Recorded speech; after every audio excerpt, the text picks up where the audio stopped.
Hello, I trust you are well. Welcome to this Come to Jesus Daily devotional. Today we continue in our series Praying Together, where we are learning the joy and the wonderful things that can come through learning to pray together.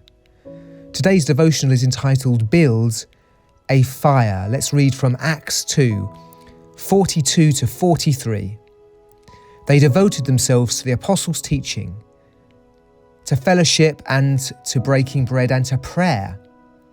Everyone was filled with awe at the wonders and signs performed by the apostles. So what's the main idea today? To build the fire of an enduring culture of praying together, we need the right fuel. To build the fire of an enduring culture of praying together, we need the right fuel. In our study of Acts 2, 1-4 yesterday, we discovered that we saw the powerful symbols of wind and fire, that these reveal God's holiness, His purifying nature, His guidance, and His transformative work in our lives through the Holy Spirit. And as we gather to pray, we're to expect to experience these attributes. Of course, the room may not be shaken, but God is there powerfully, as are seen in these signs. However, building a culture of prayer requires intentional effort and sustained commitment. And today, let's explore practical ways to cultivate this culture of expectation that leads to long-term, consistent prayer gatherings.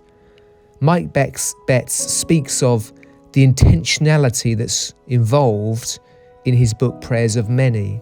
Just as a fire in my wood burner takes a little planning, patience, and the right fuel, so does a prayer meeting. Planning, patience, fuel, spaces to let the flames and heat build. I'm not talking of whipping up emotion, rather I'm suggesting that there is a way to allow the Holy Spirit to build our prayer meetings into something where He is decisively active in them.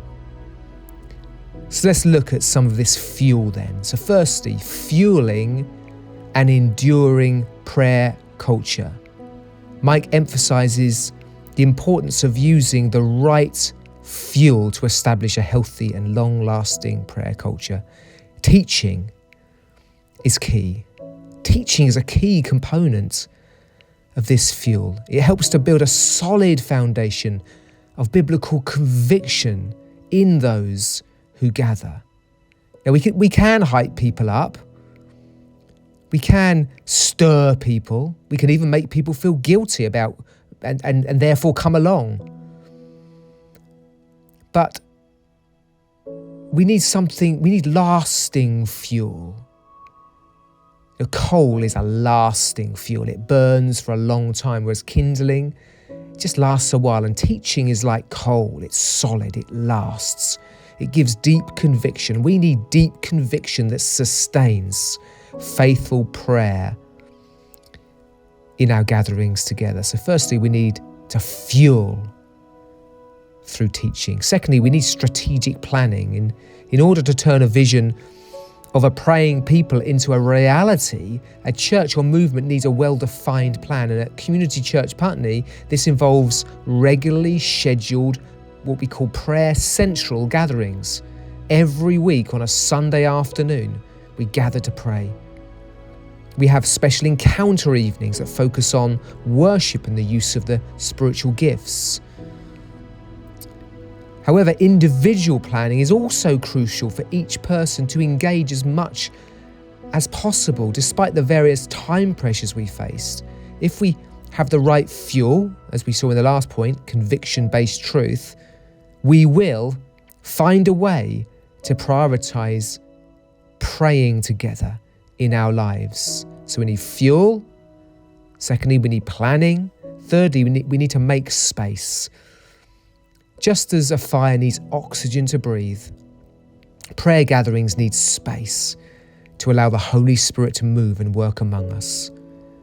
An openness, an expectation to be filled and inspired by God. It's essential for our prayer meetings to have the life-giving presence of God.